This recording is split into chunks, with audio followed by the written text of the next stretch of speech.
오늘 말씀의 제목인데요. 한번 따라해 주세요. 천국은 마치. 네.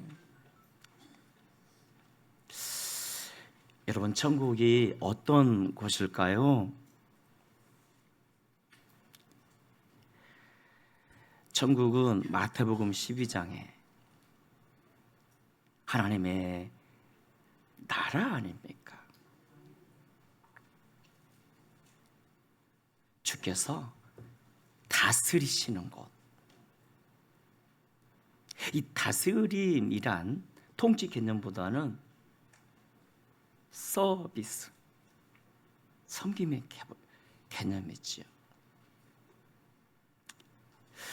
또한 천국은 계시록 22장 3절에 저주가 없는 나라 아닙니까? 그곳엔 행복과 축복만이 있어요. 또한 계시록 22장에 천국은 해와 등이 필요 없어요. 왜냐하면 보좌로부터 찬란한 하나님의 영광의 빛이 흘러나오거든요. 어느 책에 보니까 과학자들이 태초의 빛을 발견했다면서 글을 써놨더라고요. 얼마나 찬란하고 아름답던지.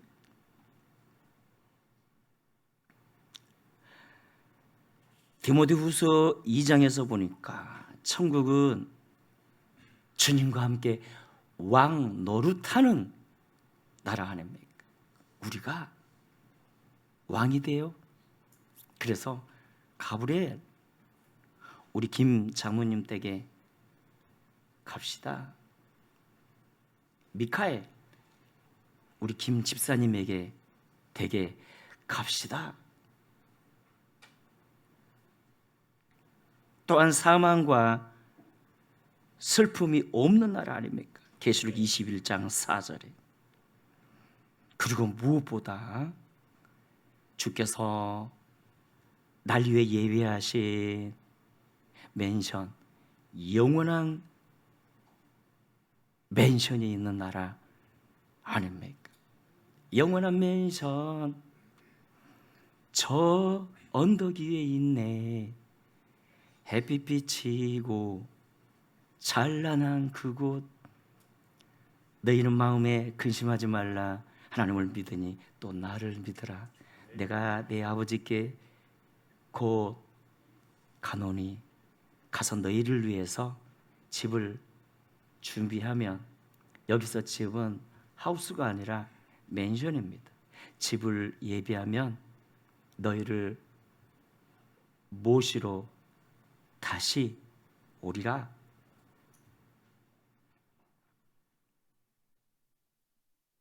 그래서 천국은 우리 믿는 자가 하나님 아버지 품에서 영원히 행복하게 사는 곳입니다.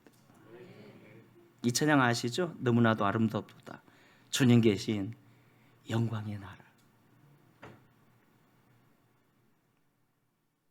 그렇다면 천국은 어디에 있는 것입니까? 천국이 어디에 있을까요?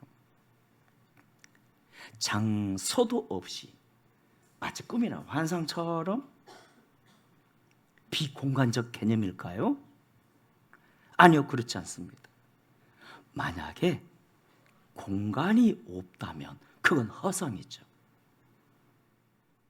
여러분, 천국은 분명한 공간이 있어요. 장소가 있습니다. 그 장소에 대해 선지자가 에스겔 40장에서 48장까지 천국의 넓이, 천국의 모양 등을 공간적 개념으로 분명하게 소개했고요. 또한 사도 요한 역시 천국의 공간에 대해서 상세히 기록하지 않았습니까? 계시록 21장 1절 이하에 내가 새 하늘과 새 땅을 본다. 에프레포 직접 체험했다 이거죠.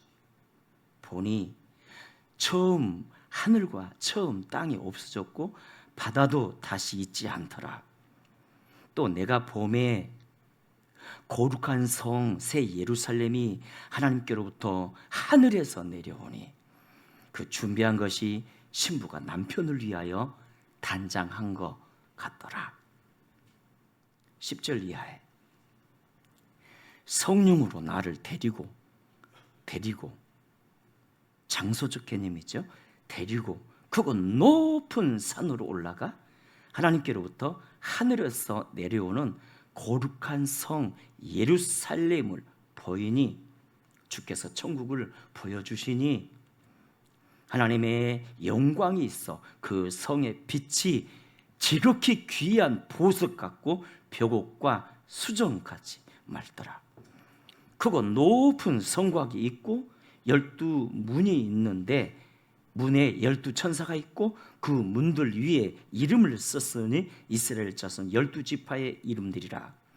동쪽에 세 문, 북쪽에 세 문, 남쪽에 세 문, 서쪽에 세 문이니 그 성의 성곽에는 12기초석이 있고 그 위에는 어린 양의 12사도의 12이름이 있더라. 내게 말하는 자가 그 성과 그 문들과 성곽을 청량하려고 금 갈대 자를 캐논을 가졌더라. 그 성은 네모가 반듯하여 길이와 너비가 같은지라 그 자로 갈대 자로 그 성을 청량하니 12,000 스타디온이요 길이와 너비와 높이가 같더라.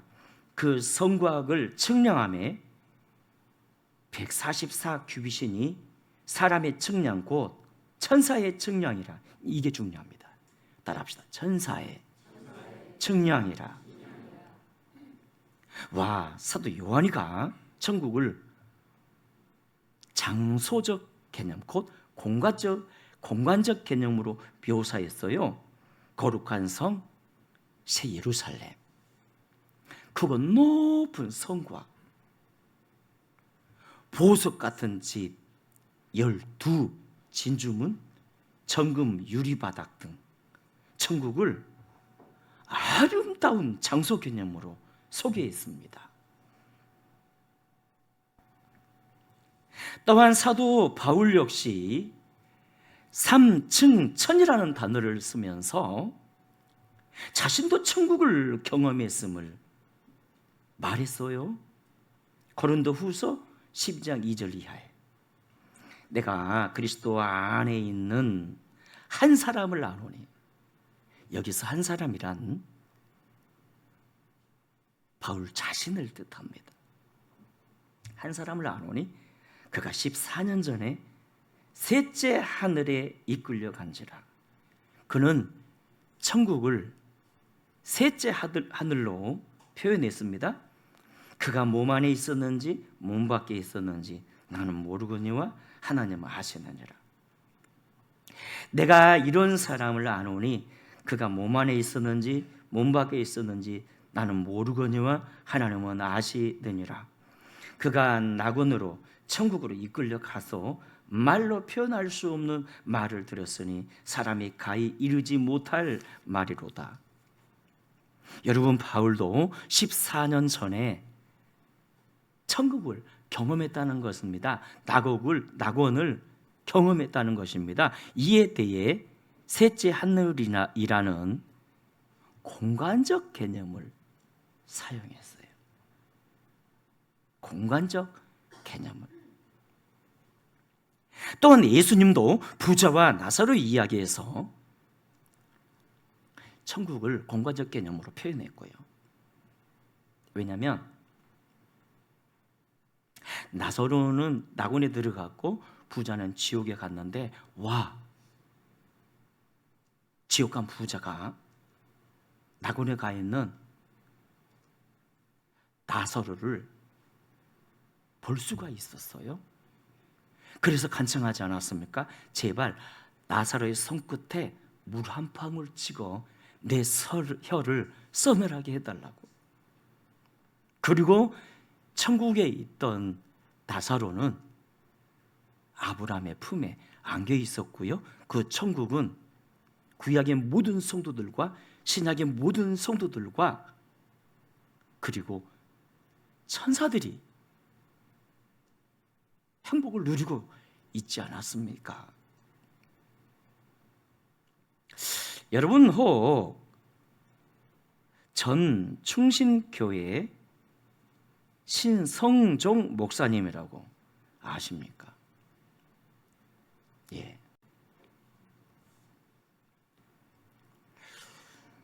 예, 충신교회라 하면 합동교단의 대표의 교회 아니었습니까? 그리고 이분은 총신대 신대원의 교수였는데요. 교수 중에서도 조직신학 교수 아니었습니까? 다스는 교수는 쉽게 할 수 있겠지만 이 조직신학 교수는요, 지성 중에 지성인 아니면 절대로 안 시킵니다. 그는요, 당시 한국의 최고의 지성인 중에 지성인 아니었습니까? 굉장히 이성적이고 논리적인 사람이었어요. 그런데 그랬던 그가 천국을 경험한 겁니다. 예수님이 그를 천국 여행 시켜주셨어요. 그래서 천국을 간증하는데, 여러분 보통 천국 간증하는 사람들 보면요, 꼭 2%가 부족한 경우가 많아요. 별로 신뢰성이 없어요. 그런데 이분은 지성주의자 중에 지성주의자고요, 합리주의자 중에서 합리주의자 아니었습니까? 그가 천국을 경험하고 간증을 하니까 사람들이 들을 수밖에 없어요. 믿을 수밖에 없어요. 와, 그가 천국 갔다 온 후에 만나서 보니까 완전히 변했어요. 지성주의자가 영성주의자로, 합리주의자가 이제는 영적 감성주의자로. 우와.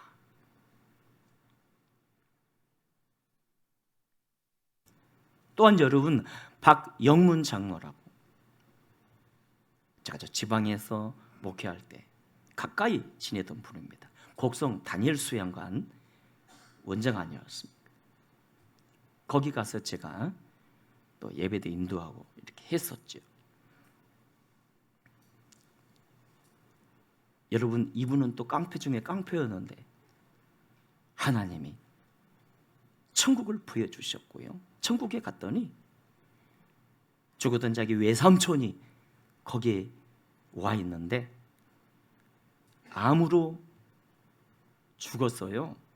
예수 믿는다며 그렇게 무시하며 멸시하며 괴롭혔는데 그가 천국에 와서 가장 젊은 날 멋진 모습으로 계시는데,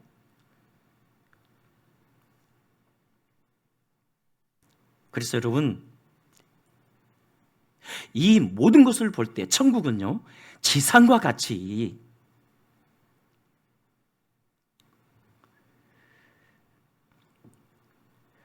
공간이 있지만, 그럼에도 천국의 공간은 이 세상 척도로 잴 수 없는, 그러나 확실한 장소임을 알 수가 있습니다. 할렐루야. 계시록 보면서, 에스겔서 보면서 천국의 사이즈는 이래 이 정도야, 뭐 정사각형이야, 이렇게 말한 사람들 있지만, 근데요, 그거 천사의 측량으로 이렇게 계산을 해야지 사람의 이성적 계산으로는 정확히 측량할 수 없다는 거예요. 분명한 건 천국은 장소적 개념에 정확한 공간이 있다는 거예요. 그렇다면 천국은 누가 갈 수 있습니까? 우리 서로 축복하고 인사합시다. 바로 당신이 갑니다. 시작. 오늘 본문은 천국의 보화 비유 아닙니까? 천국은 마치 밭에 감추인 보화와 같으니 사람이 이를 발견한 후 숨겨두고 기뻐하며 돌아가서 자기의 소유를 다 팔아 그 밭을 샀느니라. 여러분, 여기 보화 비유에서 자, 보화가 어디에 있죠? 보화가 어디에 있죠? 밭에 있어요. 밭에 숨겨져 있어요. 숨겨져 있어요. 바로 그 밭이 예수 그리스도 아닙니까? 여러분, 천국은 오직 예수님 안에만 있어요. 그런데 밭에 보화가 감춰져 있어요. 감춰져 있어요. 무슨 뜻일까요? 천국은 믿음, 오직 믿음으로만 볼 수 있다는 겁니다. 믿음으로만.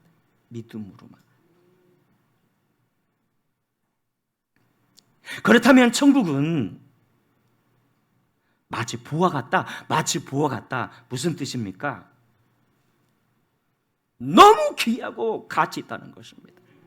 너무 귀하고 가치 있다는 것입니다. 자신의 모든 소유를 팔아 보화가 묻혀있는 밭을 다 살 만큼 가치 있다는 것입니다. 때문에 그것을 발견한 사람은 모든 것을 팔아 밭을 산다는 것입니다.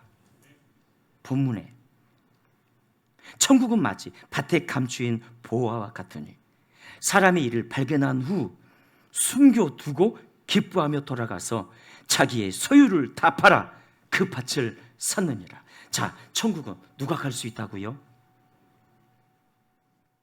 자기 모든 소유를 팔아 밭을 사는 사람입니다. 자기의 모든 소유를 팔아 예수님을 사는 사람입니다. 자기 모든 소유를 팔아 보화를 살 수 있는 사람입니다. 아멘입니까? 자기의 모든 소유를 팔아. 아니, 우리가 예수님을 살 수 있는 건 오직 믿음인데, 믿음이 무엇인가를 이렇게 표현했어요. 자기 모든 소유를 팔아라. 즉, 예수님을 믿되 끝까지 믿고 따르는 사람이 천국에 갈 수 있다는 것입니다. 그래서 여러분, 아브라함은 75세 때 부름을 받고 자기 모든 소유를 팔아 주를 따랐어요. 하나님을 따랐어요. 하나님이 그를 위해 땅을 약속하셨고 후손과 복을 약속하셨습니다. 정작 그는 현세에서 그것을 누리지 못했잖아요. 그래서 그의 아내 사라가 죽었을 때 세상에 땅 한 평 없어가지고 이방인에게 땅을 사서 아내를 매장했고 자신도 거기 매장되었어요. 그런데 그럼에도 아브라함은 섭섭해하지 않았습니다.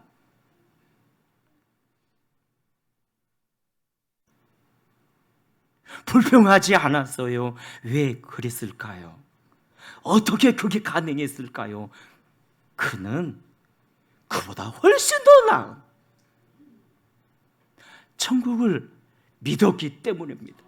히브리 11장 15절에서 말씀하지 않았습니까?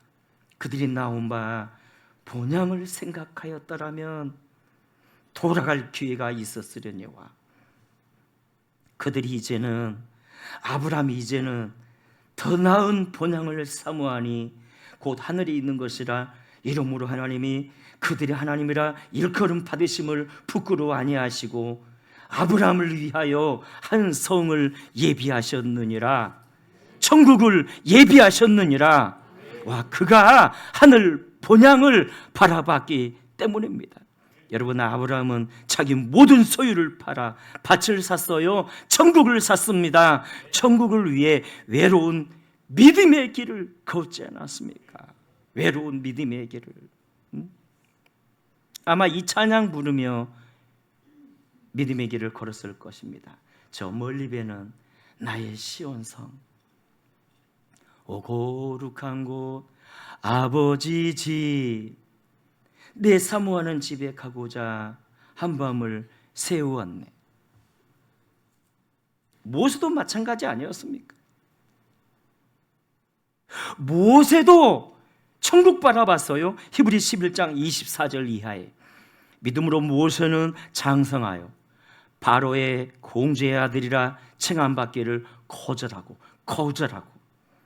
드디어 하나님의 백성과 함께 고난받기를 잠시 죄악의 낙을 누리는 것보다 더 좋아하고 그리스도를 위하여 받는 수모를 애굽의 모든 부하보다 더 큰 재물로 여겼으니 이는 상 주심을 바라봅니다. 여러분, 천국은 누가 갈 수 있다고요?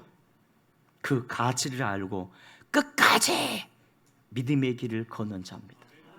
따라합시다. 끝까지 믿음의 길을 걷는 자. 할렐루야. 끝까지 자기 모든 소유를 팔아 밭을 사는 자. 그가 어떤 자라고요? 끝까지 믿음의 길을 걷는 자. 끝까지.